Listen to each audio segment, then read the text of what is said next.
भारत का इतिहास मुगलों के बिना अधूरा है। मुगलों ने भारत में 300 सालों से भी अधिक समय तक राज किया। बाबर, अकबर और शाहजहां से लेकर बहादुर शाह जफर तक कई मुगल शासकों ने दिल्ली की राजगद्दी से भारत में शासन किया। लेकिन कई सवाल आज भी इतिहास के पन्नों से गायब हैं। आखिर मुगल भारत क्यों आए थे?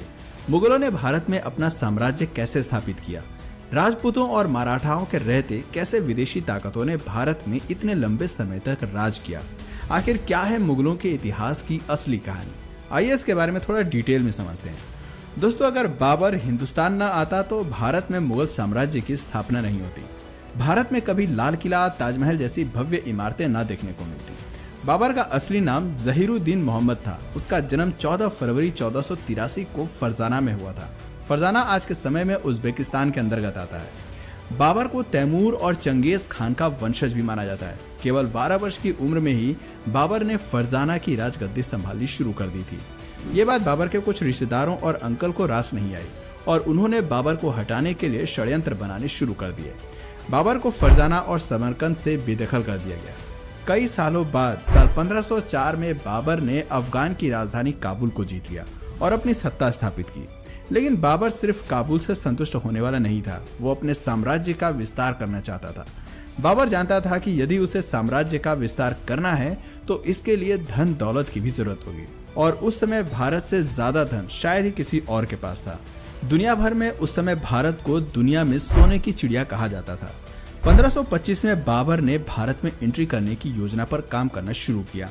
भारत को गुलाम बनाने और यहाँ राज करने के उद्देश्य से उसने भारत का रुख किया। उस समय हिंदुस्तान में लोधी वंश का राजा इब्राहिम लोधी का शासन चल रहा था। इसके अलावा राजस्थान में राजपुताना का शासन चल रहा था, तो वहीं साउथ में विजयनगर अंपायर अपने पैर पसार रहा था। इब्राहिम लोधी बहुत सनकी था। उसे कुर्सी से हटाने के लिए उसके चाचा अलाउद्दीन लोधी और पंजाब के गवर्नर दौलत खान ने एक प्लान बनाया और काबुल से बाबर को भारत आने का निमंत्रण भेजा। बाबर को तो जैसे इसी मौके का इंतजार था और तुरंत ही अपनी सेना के साथ उसने भारत की ओर रुख कर दिया। 15 दिसंबर 1525 को उसने सिंधु नदी पार की। बाबर के पास सिर्फ 12,000 की सैनिकों की टुकड़ी थी। सिंधु नदी को पार करते ही बाबर ने पंजाब प्रांत को जीतना शुरू कर दिया। बाबर के पास दमदार आर्मी के साथ ही तोपखाने और बारूद यानी कि गन पाउडर भी था। बैटल ऑफ पानीपत भारत की धरती पर लड़ा गया पहला युद्ध था जिसमें गन पाउडर का इस्तेमाल किया गया था। बाबर एक कुशल आर्मी कमांडर भी था। उसे युद्ध का बहुत अच्छा खासा तजुर्बा था, साथ ही उसकी स्ट्रेटजी भी कमाल की थी। वहीं दूसरी ओर इब्राहिम लोधी के पास 1 लाख सैनिकों की विशाल आर्मी थी, जिसमें पैदल सैनिक, हाथी, घोड़े, बैलगाड़ियां सब कुछ थी। इतनी बड़ी सेना को देखकर भी बाबर का हिम्मत डगमगाया नहीं। वो काफी बहादुर योद्धा माना जाता था। काबुल सहित पूरे अफगानिस्तान और उज्बेकिस्तान में आज भी बाबर को एक महान योद्धा के रूप में जाना जाता है। कई जगह उसके पुतले भी लगे हैं। वहाँ के लोगों को बताया जाता है कि बहुत कम सेना के साथ बाबर ने भारत पर फतह हासिल की थी। पानीपत दिल्ली से करीब 60 किलोमीटर की दूरी पर स्थित है और वर्तमान समय में हरियाणा का एक जिला है। बाबर ने इब्राहिम लोधी को युद्ध के लिए ललकारना शुरू किया। अपनी रणनीति वो पहले ही बना चुका था।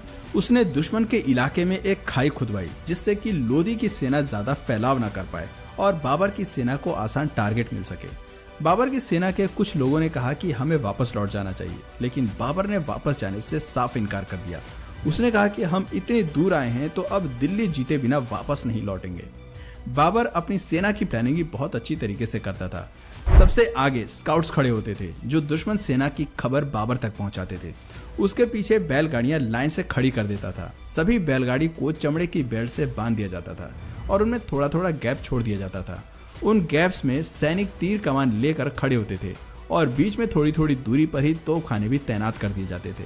सैनिकों के पास जो तीर कमान होते थे वो भी कोई साधारण नहीं थे। उनकी डोरी खींचने में ही काफी ताकत लगती थी। एक तीर 600 मीटर की दूरी तक जा सकता था, जो करीब 7 फुटबॉल के स्टेडियम के बराबर है। हर 5 सेकंड में सैनिक तीर चला सकता था और एक तीर 4000 पाउंड का फोर्स क्रिएट कर सकता था। बाबर के पास एक वेल ऑर्गेनाइज्ड आर्मी थी। दूसरी ओर लोधी की सेना ने भी मैदान में डेरा डाल दिया, जिसमें 1 लाख से अधिक सैनिक थे। लेकिन इतिहासकारों ने लोधी की सेना को सेना न कहकर बल्कि मेले का नाम दे दिया। बाबर और लोधी दोनों ही सामने वाली सेना के पहले आक्रमण करने का इंतजार कर रहे थे। बाबर जानता था कि उसने पहले अटैक किया तो उसके जीतने की संभावना कम हो जाएगी। 19 अप्रैल 1526 की रात को वो अपनी सेना की एक छोटी सी टुकड़ी को लोधी के कैंप में भेजता है। जैसे ही कुछ सैनिक लोधी के कैंप के पास पहुंचे, लोधी की सेना ने उन पर हमला कर दिया। बाबर के सैनिक वापस लौट आए और कुछ सैनिकों की मौत भी हो गई। इससे लोधी खुश हो गया और सोचने लगा कि बाबर की सेना को हराना काफी आसान है। लेकिन असल में बाबर ने तो मछली पकड़ने के लिए सिर्फ दाना फेंका था। 21 अप्रैल 1526 की सुबह लोधी की सेना ने बाबर की सेना पर अटैक कर दिया। लोधी की सेना बाबर के सैनिकों द्वारा बनाए गए ट्रेंच में गिर गई। वहां से बाहर निकलने में उन्हें जितना समय लगा, इतनी देर में बाबर ने तोप चलाने का आदेश दे दिया। लोधी ने सेना में सबसे आगे 300 हाथी तैनात किए थे। उसे लग रहा था कि हाथी जल्दी ही सामने वाली सेना को पछाड़ देंगे, लेकिन होता इसके बिल्कुल विपरीत है। तोपखानों की आवाज से हाथियों ने अपना संतुलन खो दिया और अपनी ही सेना को नुकसान पहुंचाना शुरू कर दिया। अपनी ही सेना के कई सैनिकों को हाथियों ने कुचल कर मार दिया। साथ ही तोपखाने से भी उनकी सेना को नुकसान पहुंच रहा था। थोड़ी ही देर में बाबर की पूरी सेना लोधी पर हावी होती नजर आई। कई घंटों तक युद्ध जारी रहा। शाम होते ही लोधी मारा गया और उसका कटा हुआ सिर बाबर के सामने पेश कर दिया गया। इस युद्ध के बाद बाबर को अच्छी खासी धन दौलत मिली। इतिहासकारों का कहना है कि बाबर ने जीता हुआ सारा धन जनता में बंटवा दिया था और इसके बाद जनता ने खुश होकर कलंदर नाम की उपाधि उसे दे दी। सन 1526 में 43 साल की उम्र में बाबर ने दिल्ली में मुगल सल्तनत की स्थापना की। लोधी को हराने के बाद राजपूतों ने उसका विरोध किया। पानीपत के युद्ध के बाद बाबर ने 3 बड़ी लड़ाइयां लड़ी, battle of Khanwa, battle of Chanderi और बैटल ऑफ खागरा। उसने इन सभी लड़ाइयों में जीत हासिल की, लेकिन 26 दिसंबर 1530 को उसकी मृत्यु हो गई। मृत्यु के बाद बाबर को पहले तो आगरा में दफनाया गया, लेकिन उसकी अंतिम इच्छा के मुताबिक बाद में उसे काबुल में दफना दिया गया, जहां बागे बाबर नाम से उसका मकबरा आज भी बना हुआ है। बाबर के बाद हुमायूं को दिल्ली का बादशाह बनाया गया। हुमायूं के 3 और भाई भी थे और उन्हें भी अलग अलग राज्य सौंप दिए गए थे। हुमायूं काफी शांत स्वभाव का बादशाह माना जाता था और कोई भी फैसला हमेशा सोच विचार करने के बाद ही लिया करता था। लेकिन वहीं हुमायूं के भाइयों का दिमाग हर वक्त षड्यंत्र में लगा रहता था। तीनों भाई मिलकर ये योजना बनाते थे कि कैसे हुमायूं से दिल्ली का तख्त हासिल किया जाए और कई बार भाइयों के बीच में जंग भी हुई। हुमायूं पर कई बार जानलेवा हमले भी हुए। सन 1539 में चौसा में हुमायूं की भीषण लड़ाई हुई और 1540 में बिलग्राम में भी हुमायूं को युद्ध करना पड़ा। इस युद्ध में हुमायूं की हार हुई और शेरशाह जीत गया और युद्ध में हार के कारण हुमायूं को अपनी जान बचाकर भारत से भागना पड़ा। कुछ समय तक वो सिंध में भेष बदल कर रहा। हुमायूं ने हमीदा बानो से शादी की और मोहम्मद जलालुद्दीन अकबर को जन्म दिया। करीब 15 साल तक भारत से बाहर रहते हुए हुमायूं ने अपनी एक विशाल सेना तैयार कर ली थी। साल 1555 में हुमायूं को फिर से दिल्ली फतेह करने में कामयाबी मिल गई, लेकिन इसी वर्ष लाइब्रेरी में सीढ़ियां चढ़ते वक्त उसका पैर फिसल गया और उसकी मौत हो गई। हुमायूं की मौत के बाद मुगल साम्राज्य लड़खड़ा गया और राजा हेमू ने दिल्ली पर आक्रमण कर दिया। उस समय अकबर की उम्र केवल 12 साल की थी और वो राजा हेमू की सेना के आगे कुछ नहीं कर पाया। लेकिन मुगलों के पास एक वफादार सेनापति था जिसका नाम बैरम खान था। बैरम खान ने एक सेना तैयार की, अकबर को युद्ध कौशल की जानकारी दी और 1556 में पानीपत की दूसरी लड़ाई में राजा हेमू को हरा दिया। 13 साल की उम्र में अकबर दिल्ली के तख्त पर विराजमान हो गया। अकबर एक धर्मनिरपेक्ष राजा माना जाता था। उसने राजा बनते ही लोगों का दिल जीतना शुरू कर दिया। 1568 में उसने चित्तौड़ को जीता, लेकिन इसके लिए अकबर को कड़ी मेहनत करनी पड़ी। दिल्ली जीतने के बाद अकबर किसी भी तरह से राजस्थान को जीतना चाहता था, क्योंकि राजस्थान के राजपूत काफी बहादुर माने जाते थे और अकबर जानता था कि यदि राजस्थान को जीत लिया तो पूरे हिंदुस्तान को जीतना फिर ज्यादा मुश्किल नहीं होगा। राजस्थान के कारीगरों को हथियार बनाने में महारत हासिल थी। वहीं अकबर की सेना दमशिक स्टील के बने हथियार इस्तेमाल किया करती थी, जो खास तौर पर जंग में दुश्मन का सीना छलनी करने के लिए ही बनाए जाते थे। अकबर अपने हाथियों को भी जीरा बख्तर नाम के लोहे का कवच पहनाया करता था। उसे हाथियों का बहुत शौक था। किसी को मौत की सजा देनी होती थी तो उसे हाथी के पैर के नीचे कुचलवा देता था। चित्तौड़ राजस्थान का सबसे मजबूत साम्राज्य था। चित्तौड़ का किला एक अभेद किला माना जाता था। वहां तक पहुंचने के लिए अकबर ने एक प्लान बनाया। उसने एक सुरंग खोदी जिसके जरिए उसके सैनिक किले तक पहुंच गए। चित्तौड़ का किला एक पहाड़ी पर था, वहां तक सीधे नहीं पहुंचा जा सकता था। दूर से ही चित्तौड़ के सैनिक दुश्मन को देख लेते थे और ऊपर से तीरों की बौछार कर देते थे। लेकिन अकबर के सिर पर जीत का भूत सवार था और लगातार प्रयासों के बाद 25 फरवरी 1568 के दिन उसने चित्तौड़ का दुर्ग जीत लिया। इस जीत के बाद उसका साम्राज्य 25 लाख वर्ग किलोमीटर एरिया में फैल गया था उसकी सेना ने मैच लॉक बंदूकों का इस्तेमाल करना भी शुरू कर दिया, जो दूर से ही दुश्मन की सेना में आतंक मचाने के लिए जाना जाता था। अकबर की कई बंदूकें आज भी म्यूजियम्स की शान बढ़ा रही हैं। अकबर को आर्किटेक्चर का भी काफी शौक था। उसने दिल्ली से 250 किलोमीटर दूर और आगरा से करीब 40 किलोमीटर दूर फतेहपुर सिकड़ी नाम का एक शहर बनवाया। इस शहर में कई बाग और महल उसने बनवाए। वो अपनी राजधानी यहाँ पर शिफ्ट करना चाहता था। फतेहपुर में पानी की कमी न हो, इसके लिए डैम बनवाए और किले तक पानी पहुंचाने के लिए इंजीनियर्स की मदद से मशीनों का निर्माण कराया। वो मशीन्स उस समय इंजीनियरिंग का बेजोड़ नमूना थी। कहा जाता है कि अकबर ने खुद शहर का नक्शा तैयार किया था और शहर बनाने में उसने खुद भी मजदूरों के साथ कुछ दिन काम भी किया था।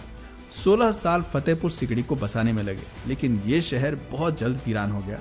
दोस्तों, अकबर एक अनपढ़ मुगल बादशाह था। उसने हिंदुओं पर लगने वाले जजिया कर समाप्त कर दिए थे। साल 1605 में अकबर की फूड पॉइजनिंग के कारण उसकी मौत हो जाती है।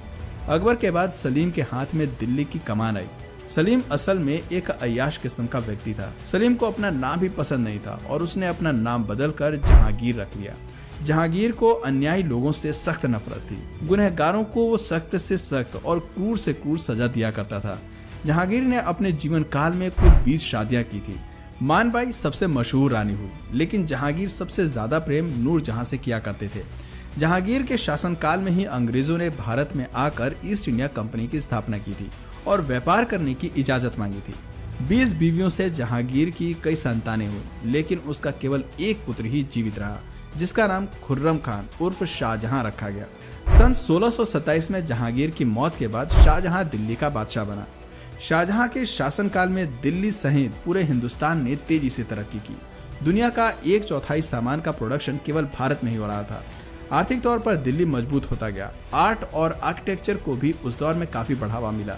मोती मस्जिद, विश्व प्रसिद्ध ताजमहल, दिल्ली का लाल किला, दीवाने आम और दीवाने खास जैसे कई नायाब नमूनों का निर्माण शाहजहां ने ही करवाया था। शाहजहां ने अपने लिए एक मयूर सिंहासन भी बनवाया था, जिसमें कई बेशकीमती हीरे जड़े हुए थे। लेकिन 1639 में ईरान के राजा नादिर शाह ने युद्ध में शाहजहां को परास्त कर दिया था और इसके बाद नादिर शाह अपने साथ मयूर सिंहासन वापस ले गया था।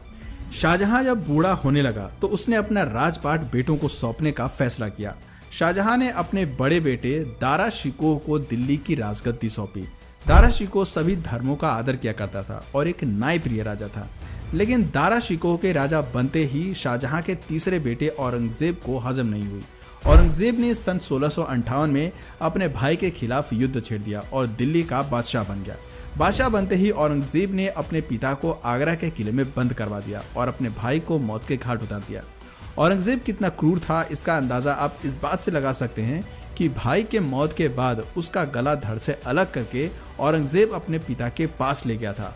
औरंगजेब के बादशाह बनते ही हिंदुओं पर अत्याचार करने उसने शुरू कर दिए। जगह जगह मंदिर तुड़वाकर मस्जिदों का निर्माण कराया। कई हिंदुओं का जबरन धर्म परिवर्तन किया गया। उसके शासनकाल में ही हर जगह कत्ले आम हो रहा था।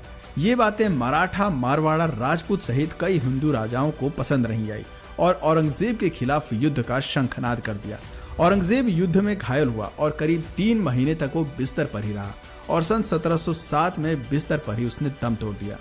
औरंगजेब की मौत के बाद मुगल साम्राज्य धीरे धीरे अंधेर की ओर बढ़ने लगा। इसके बाद दिल्ली में कई मुगल बादशाह बने, लेकिन किसी में भी वो बात नहीं थी जो अभी तक के सभी मुगलों में थी। सन 1707 से 1712 तक बहादुर शाह प्रथम ने राज किया। उसके बाद जहांदर शाह, फारुखसियार, मोहम्मद शाह रंगीला, आलमगीर, शाहजहां तृतीय, अकबर द्वितीय सहित कई राजा हुए। किसी ने भी बहुत अधिक समय तक राज नहीं किया और बहुत कम समय में ही दिल्ली के बादशाह बदलते रहे। वहीं दूसरी ओर अंग्रेज लगातार मजबूत हो रहे थे और कई राज्यों में मुगलों के शासन का अंत हो चुका था। मुगलों के अंतिम शासक बहादुर शाह जफर द्वितीय हुए, जिनकी मौत सन 1862 में म्यांमार में हुई थी। लेकिन बहादुर शाह जफर की मौत से पहले ही मुगल साम्राज्य का अंत हो गया था। सन 1857 मुगल साम्राज्य का दिल्ली में अंतिम समय माना जाता है। तो दोस्तों, ये थी भारत में मुगलों के इतिहास की असली कहानी। दोस्तों, अगर इसी तरह के और भी इंटरेस्टिंग टॉपिक्स आपको पसंद है तो नीचे कमेंट सेक्शन में पार्ट 2 जरूर लिखिएगा। और अगर इस वीडियो से आपको कुछ नया जानने या सीखने को मिला या फिर इंटरेस्टिंग लगा तो प्लीज़ इस वीडियो को एक लाइक करके अपने फ्रेंड्स और फैमिली में से ज़रूर शेयर करें। और यदि आप इस चैनल पर नए हैं तो प्लीज़ इस चैनल को सब्सक्राइब करके बेल नोटिफिकेशन आइकन को ऑन कर लीजिए ताकि हमारे आने वाले वीडियोज़ आप मिस ना करें। मिलते हैं फिर किसी वीडियो में नए टॉपिक के साथ, तब तक के लिए नमस्कार।